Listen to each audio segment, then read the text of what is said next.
This tutorial will show you how to create the long sleeve round neck tiered hem Audrey dress with the waist tie, and I'll also show you how to create the bagged out sleeveless version at the end.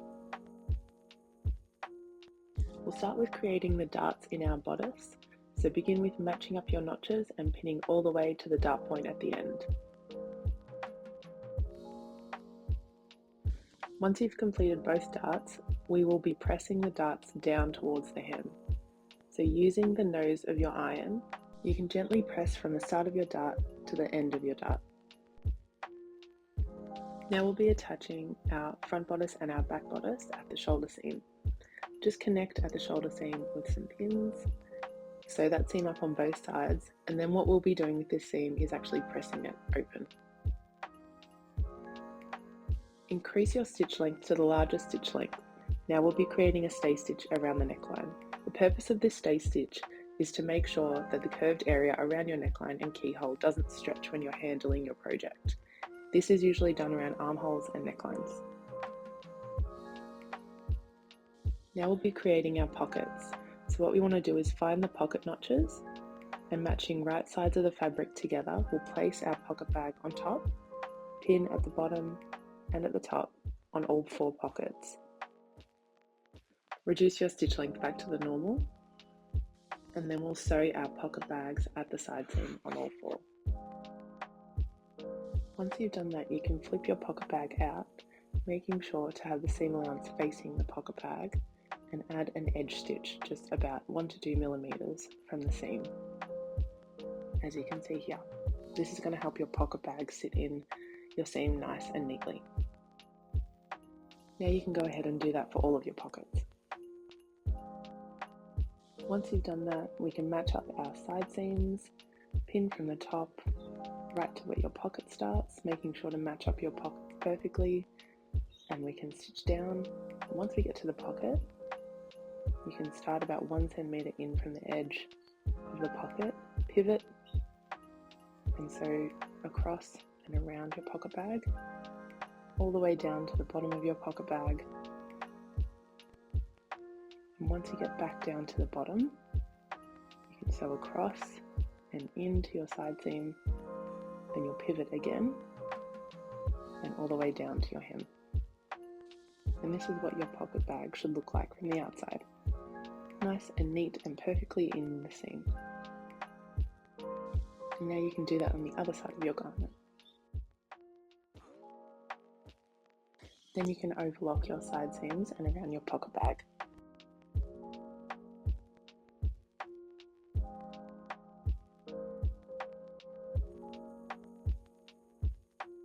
Now you can press your side seams towards the back and gently press around your pocket bag. Now we'll be creating our back neck ties. This is just the folded method. So we're folding it in and then in again on itself, folding in the ends and top stitching at the bottom and then all the way up the sides. And now we'll be creating our facing. So we're going to sew up the shoulder seams and the side seams. Now you can press these seams open and overlock all the way around the hem. And now we'll do a stay stitch all around the neckline again. Now we'll be attaching our facing to our bodice, including our back neck ties. So making sure our back neck ties are included at the back neck keyhole, we'll be pinning the facing and the bodice all around the neckline and sewing that up. Now we're going to notch all around our keyhole and neckline. This is just going to help with the curve. Now we'll be creating an edge stitch or an understitch on the facing side of the fabric. So the seam allowance will be facing towards the facing and we'll be stitching 1 to 2 millimeters away from the seam line. Now when you get to the corner where the necktie is, you're going to have to stop where you're sewing, do a little back tuck, move forward from where the corner is and start another seam line because you won't be able to get that exact right corner. Just remember to snip that excess thread at the right corner and on the inside so your garment isn't pulling. Now to press your keyhole and neckline, you're going to want to use the narrower end of your ironing board, so then you can actually slide the garment on and slowly press all around your neckline and keyhole. Now we'll be creating a stay stitch around our armhole, which will be attaching the facing and the main bodice together. Now we'll be creating our shirred cuffs. So using a fabric marker, this one's a chalk one, and a ruler that you've got, using the notches on the sides of your cuff pieces, mark from one notch to the other notch with a line. This is what shirring elastic looks like. So what we're going to do is get an empty bobbin, and on the plastic ones you can use that little hole and gently wind it. So we're not going to be stretching it out too much, and we're going to be winding it nice and evenly. You can begin by creating a double rolled hem on the cuff piece. Now mind you, I've made a bit of a mistake here and I have marked on the wrong side of my fabric, so don't mind that. Your marks should be on the right side of the fabric. So now when we're ready to start shirring, we will put our shirring elastic bobbin in the bobbin area and up our stitching length to number 5. So we'll be starting with a back tack, sewing all the way across on our markings from one notch to the other.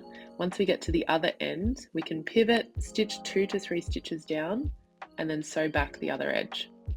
Now, one way to get our shirring really looking nice and professional is to put our finger behind the sewing foot, making sure obviously to not have our fingers anywhere near the needle, so we've got to be super careful. But by pushing on this, it just makes the fabric bunch up a bit nicer and it's going to look more consistent.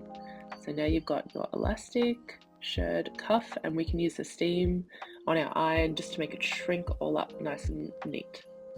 Now we're going to test to see if the cuff is nice and comfortable on our arm, because depending on your fabric and shirring elastic, it's always going to be different, and our sewing machines always have different tensions. So once it's good, we can create the other one, and they should both look like this. Now what we've got here is our sleeve pattern. We want to create a gathering line along the hem and reduce the width by 10 centimeters. So you can see here I've pre-measured it, and now I'm going to reduce the width by 10 centimeters.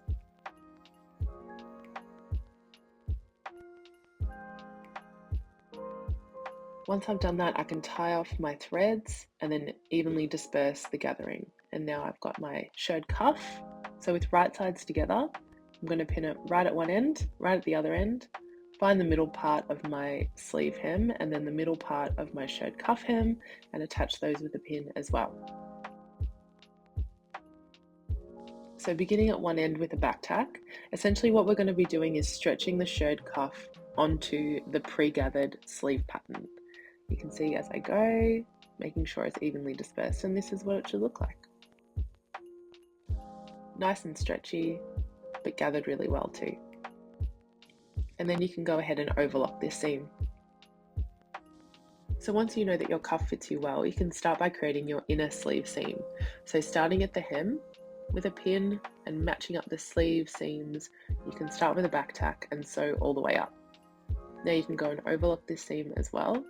And we'll be creating a top stitch, so it means that that seam's going to sit nice and flat. So that's just a little top stitch on the edge. And now your sleeve should be looking like this. So now we'll be creating the gathering stitches at the top of your sleeve head. So beginning with the back tack and your larger stitch length, just create that from notch to notch and leaving the stitch tails at the end. And you can do that for both sleeves once you've completed them.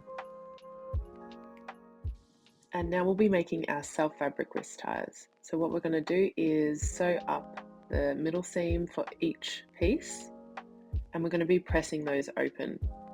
So you can go ahead, don't need to overlock it, just press it open for all 4 pieces. So what you can see in the diagram is that we're going to be using 2 of the pieces and we're going to be stitching them together, leaving a gap, so that means that we can bag it out. We'll also need to notch around the curves and press all of it nice and neat, as well as when we get to it, pressing the opening close, so folding it in like this, so when it comes to hand sewing it, it's already kind of half done for us, and just press that lightly so it all matches up. So using a matching thread, we're just going to pin the opening closed and using a slip stitch. So we've got the 2 edges and we're just going to be stitching them together, so as you can see, so it's not as obvious from the outside, it's kind of more of an invisible stitch.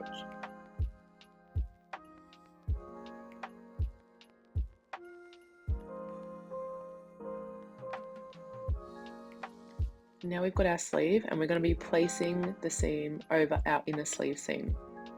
Now you can do this, you can either top stitch it like I'm doing here, or you can create a belt loop essentially, which is what we've done in some upcoming steps. So you can just cut another piece of that, create a belt loop, attach it there, and that means you've got detachable wrist ties as well.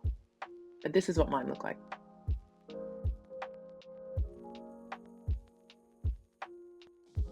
Now we'll be inserting the sleeve into the armhole. So we're going to start with matching up the inner sleeve seam and the side seam, and then pinning all the way around to where our gathering starts.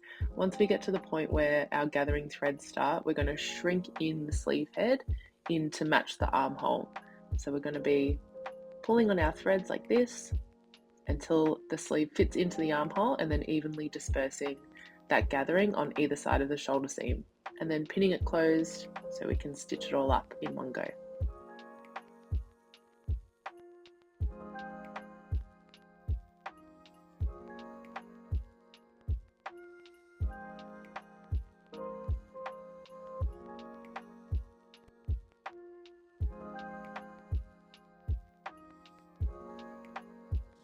Then you can go ahead and overlock all the way around your armhole.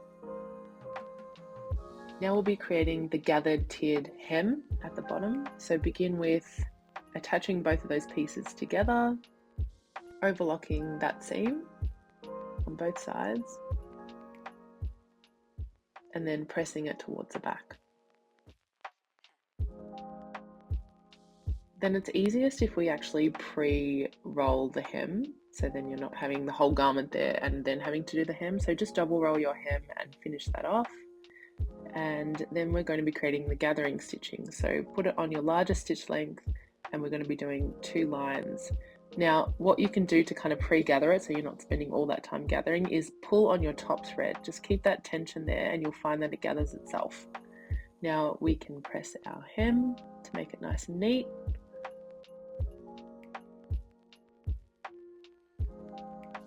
And now we're going to attach that gathered hem to our dress. So we're going to match up our side seams and the other side seam, and then we're slowly just going to gather the pieces in until they match up with the dress hem. And once we've done that and pinned all around it, we can attach that and overlock that seam as well. Now we'll be creating our self fabric waist ties. So this is essentially the same method as we used for our wrist ties, it's just a bigger version. So we're going to press open the seam on both of those and then connect them in the exact same way. So you can actually start at matching those center seams and stitch all the way around to the point, pivot all the way back around, and making sure to leave a small opening so you can bag it out. But first you need to just notch the points so they become nice and sharp, and then notch all the way around your curves on either side.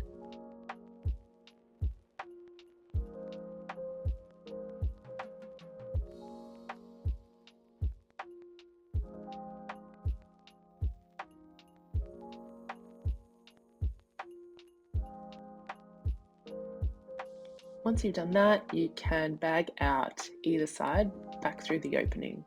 Now when I do this, I try and do it all at once, and I push in the point but keep the point there within that kind of hole, so I can use the tip of my scissors very gently to push the tip through to get a sharp point.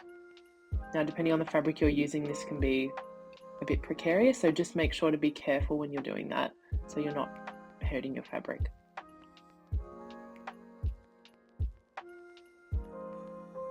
Once you've bagged that out, you can go ahead and make sure to press the curves nice and evenly, that you're getting all the excess fabric out, as well as pressing close that opening, so folding in the edges. So when you come to hand sew it, it's nice and easy. So like I said, getting the same matching thread and creating that slip stitch or invisible stitch to sew that opening closed. Now we'll be creating our belt loops. So I'm using the rouleau method for this one. It's a bit hard because this fabric is quite thick, but I found doing a wider stitch on this so I could pull it through on itself was a bit easier for this type of fabric. So I create that seam and then I cut off the excess close to the seam, and using my ruler looper, I loop that through, click the little latch and hook, and attempt to pull it in through itself. And luckily this time it worked. So I'll do that for both of those, and then I'll go ahead and press those pieces.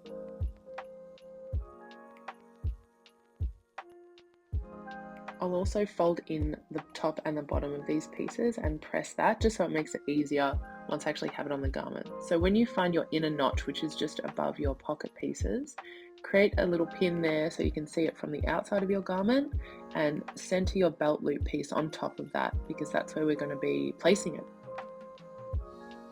Once you've done that, you can see here that I've pinned on the inside, so we're going to be stitching the inside fold first, as you can see here. So we're going to be folding that and stitching that, moving to the other side and stitching that, and then just chopping off that excess fabric, folding it nice and flat, and then top stitching it again on top of that. That's just going to give it a bit more durability, because it is kind of a stress point if you're constantly putting your waist tie in and out.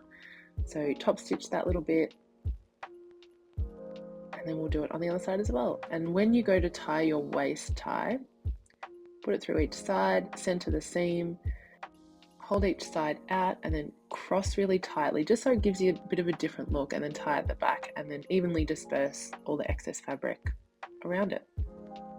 Next, I'll be showing you how to use the burrito method for your sleeveless, fully bagged out bodice. Here's what your bodice should be looking like before we start bagging out the bodice around the armholes. So with your facing on the top, we're going to roll the fabric in on itself until we get to the other armhole. We're going to flip the facing armhole over until it matches back on the other side with the main bodice armhole. And we do this all the way along, making sure to match at the shoulder seam just here and capturing all of the excess fabric inside that. So this is the burrito aspect of it, because it's all kind of captured in there. So pin all the way around the armhole, and then we're going to sew around the armhole, just like this. Just your normal seam allowance, making sure that you're not actually sewing over any of the excess that's been captured inside. We're going to use our snips to notch all around this armhole because it is a curved line. So notch all around there, and then you're going to want to take your time just pulling it out of itself essentially. Now this is quite a thick linen, so even with thick linen it's still able to be kind of pulled through that shoulder width, that shoulder seam. So just take your time very gently. Sometimes you can pull it back the other way just to give it a bit of time, and it should be looking something like this. So you can go ahead and do the same method for the other side of your armhole and pull that out on itself as well. And then it's going to be very crinkled, especially if you're using a linen, so give it a good press, as you can see that I've done here.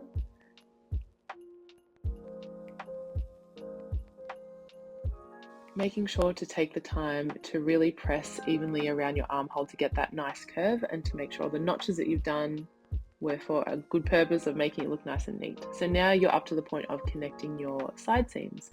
So get your facing side seams together, and you can pin to match the seams there and match along the top, and then all the way down your side seams. And if you've got pockets, you're going to be pinning all the way around your pockets like this, and then you're going to be pinning at the end. So you can sew right from the top all the way around your pocket, pivoting around the pocket bag,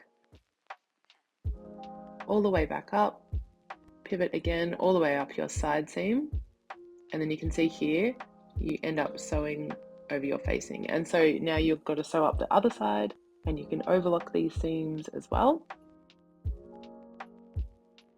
as overlocking around the facing hem. Once you've done that, what we're going to do is ditch stitch the facing to the outer bodice. So this just means when you put it on, it's not going to kind of fold up on itself and you have to tug it down. So make sure to do this and add that little stitch within the ditch, so within the seam. So just take the time to add that little stitch in on both sides of your garment. And now you can double roll your hem all the way around and stitch that. And now you can press all of your seams, your side seams, your pocket seams, as well as your hem and you're finished. Thank you so much for watching, and make sure to tag us in your creations on Instagram at Veronica Tucker, the label.